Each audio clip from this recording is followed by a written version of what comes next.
The Manchester United takeover is a matter of when, not if. It's very, very close. An announcement could be within the next week. Reports are saying Ratcliffe is ready to put a big cash injection inside United.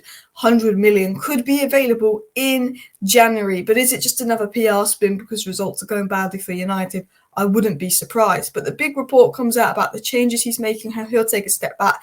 There could sort of be two CEOs, two directors of football running the place. We've now got reports about the January transfer latest, a big clear out. Who's going to be going? Could it be Varane, Todibo coming in? Who's going to be coming? Who's going to be coming out? And then we've got more shambolic leaks. And I'm fed up with the leaks. I'm completely fed up with the leaks. Players sort of revolting and turning on Ten Hag, but it's a pattern as Matic exposed. So please do hit that like button. Of course, subscribe down below if you're new. And let's dive into the video. So it was said that Manchester United and Ineos have penciled in early next week to confirm Ratcliffe's 25% stake in the club. It was said that Sir Jim Ratcliffe proposed investment in Manchester United is unlikely to be confirmed this week, however, most likely next week. And that was said, I believe, by Ben Jacobs or Rob Dawson, one of the two. It was also said that sources say there's growing frustration at the time it's taking for Ratcliffe's investment to be confirmed and uncertainty it's causing around the futures of staff currently at the centre of the football department.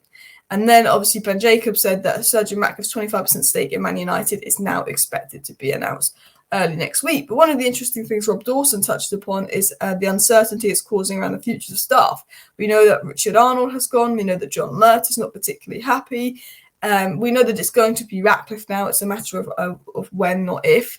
But it's obviously causing a few issues because there's a lot of staff know that they're going to be gone. They know that they're not in the long-term future. Maybe some of the players know that deep down, and maybe it does cause problems thinking, well, I'm not going to be here in a few months, so why should I care? So I think it's really important that we can get this done. This takeover has been dragging on for over a year. It's been way too long. I think it's so important that they can just get this process done, just get it wrapped out so they can actually just start clearing out this club from top to bottom, because we need a big clear out. It was said by Ben Jacobs, a takeover is like having a baby. Most take around 9 months. It can come a bit earlier or it can come a bit later. The Ratcliffe stake isn't so much about delays, it's just normal negotiation and legal hurdles.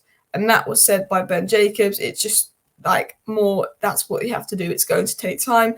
And I know it was Romano that said, or was it the Muppeteers? I think it was the Muppeteers that said that while there was an expectation that once the Ratcliffe takeover was announced, it was going to take 6 to 8 weeks. They're saying that's not the case. Everything they're kind of doing now is what needs to be done. So it might only take 2-3 weeks to be finalised once it's announced, which is good because I kind of want it to be ready for that January window. Not that I'm really expecting much to happen in that January window because it's Manchester United, because it's slow. There's always excuses, but I'd like it to be finalised so there's maybe a chance that we can actually do something in January rather than say, oh, we've got no money, there's no value in the market, we have to sell to buy. Whereas it's being said that Ratcliffe does have the money to invest, however, he might focus on the structure first.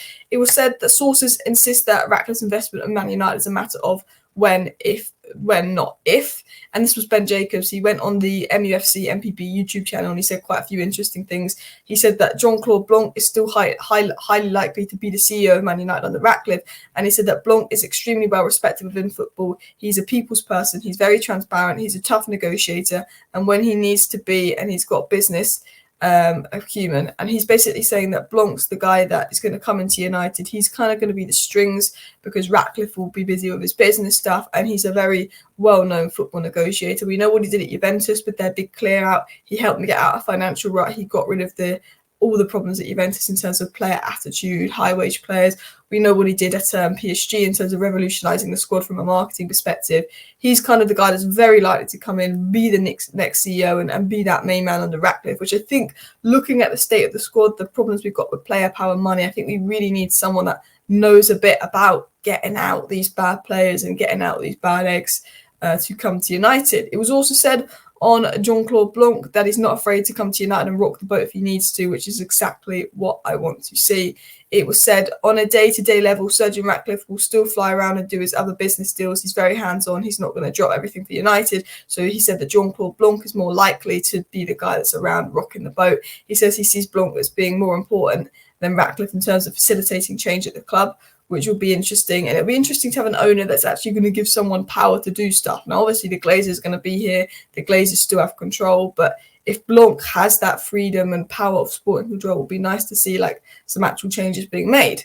It was also said that Manchester United could potentially appoint 2 sporting directors to work as co-directors under Sir Jim Ratcliffe, who will assess the whole structure when he takes charge before making a major change. So not only could Blanc be coming in, but they could also bring someone in to help Blanc, and we could be having 2 sporting directors. Now, I'm not 100% sure how that works, but maybe if there's Blanc who's focusing more on the getting rid of the problems at the club, the toxicity, the commercial side, and then you've got someone that's trying to enforce change on more of like a football basis side, I think it could work. And then you have someone like Paul Mitchell below. I think that United just need a complete structure change, and I think the sooner Ratcliffe comes in and does it, the better, because I'm so fed up with how toxic this squad is, how toxic these owners is, how poor the recruitment is. I really hope that Joel Glazer actually allows Ratcliffe to bring in the right people, gives them power and control to get rid of player power, get rid of this player, invest in January. Now, we're going to talk about the January transfer window and potential investment Man United could be doing. It was said that Newcastle's interest in Guirassy has become more and more concrete, and United are also still interested. It was said that Man United have held meetings about signing Guirassy, and he is one of the names on the table for January. He has a release clause of €17.5 million, which is £15 million. There's multiple clubs considering signing him, and there's a big probability he will leave Stuttgart in January, and that was said by Tier 1 Fabrizio Romano. I think if there's a deal happening in January, it could be this Guirassy guy. 15 million release clause. Of course, he wants to go to United. He can leave in January because of this 15 million release clause. Cheap, easy. We need a striker to support Højlund. The Glazers can say, "Oh, look, we brought someone in January," even though it's another Igalo, but he's actually scoring at the moment. And I think for a backup striker for Højlund, I think that this guy will probably do, but I'd like us to actually get a proper January signing. I hate doing these short-term signings in January to just get us through to the end of the season, because I think Guirassy's a massive risk. Yes, he's scoring goals now, but I still think with his price, it's a get us through to the end of the season signing. I'd like to see us actually go out there and sign someone like Todibo in January. So we're like, okay, we've actually done a long-term signing in January. He's going to be here for the next 3-4 years, which I don't know if we're going to do. It might depend on the Varane situation, because it is looking increasingly likely that Varane will leave. It was said Marseille are exploring the possibility of a move for Varane in January. However, they would struggle to match Varane's wages at Manchester United, so a loan deal would only be feasible for them. I'm not doing a loan deal for Varane, not at all. You can, if Varane goes out on loan at one of our best players, I would be fuming. It was also said that Rafael Varane is expected to leave United in 2024, and that was said by Romano. I'm hoping it's in the summer and he makes up with Ten Hag, but who knows? And look, I'm not happy with Ten Hag's relationship with Varane, and I think how Ten Hag has kind of let that slip. But I did a bit of a rant on Twitter that I wanted to dive into about the players, because I think while Ten Hag's man management needs to improve, while there's faults in Ten Hag's tactics, I just still think that these players are the consistent problem. And I wrote this yesterday. I said, leaks say half the dressing room want Ten Hag gone. Now, if you don't know about the leaks and all the news that came out yesterday, my video yesterday, I go through all the leaks that came out from the dressing room in my live stream yesterday. Live stream last night, go through all the leaks. And the leaks were basically saying that half the dressing room wants Ten Hag gone due to his strictness, stubbornness, and intense training. I said, interestingly, these same players wanted Ole gone, criticising his lack of intense training and being too nice. The same Man United players who mocked McKenna's coaching ability suggested he should be an academy coach and tried to get him sacked. McKenna is now succeeding at Ipswich. They also had issues with Rangnick, spreading leaks about him being a nobody and refusing to listen to him because he's not a proven elite coach. After he exposed the toxic mentality and lack of effort of stars, certain players called him a liar on social media. These players previously fell out with Mourinho. Despite a managerial fault, a consistent pattern emerges. Players giving up when faced with a challenge and leaking information. As soon as things get rough, with every single manager, every single coach involved with the squad, they turn on the coach, they give up, and then they leak information that it's the coach's fault. We saw Matic obviously call out the unprofessionalism in the Man United dressing room. If you didn't watch my live stream last night, Matic spoke about how he went to United was so unprofessional compared to Chelsea. It was normal for Man United players to be late, naming Sancho and Pogba. And I said, look, while Ten Hag's tactics and man management are currently subpar, sacking another manager won't solve the underlying issue. And it was a bit of a rant because I'm not 100% happy with what I'm seeing from Ten Hag, but I have to back the manager before these players, because I generally think Pep Guardiola could come into Manchester United and these players would still find something to complain about. They'd still find something to have a problem about. I just think it doesn't matter who the manager is. There's always going to be a problem. It's always going to be that person's fault and not their fault. And I'm just absolutely fed up with it, in all honesty. Absolutely fed up with it. So, look, the players are revolting against Ten Hag. We need to get them out.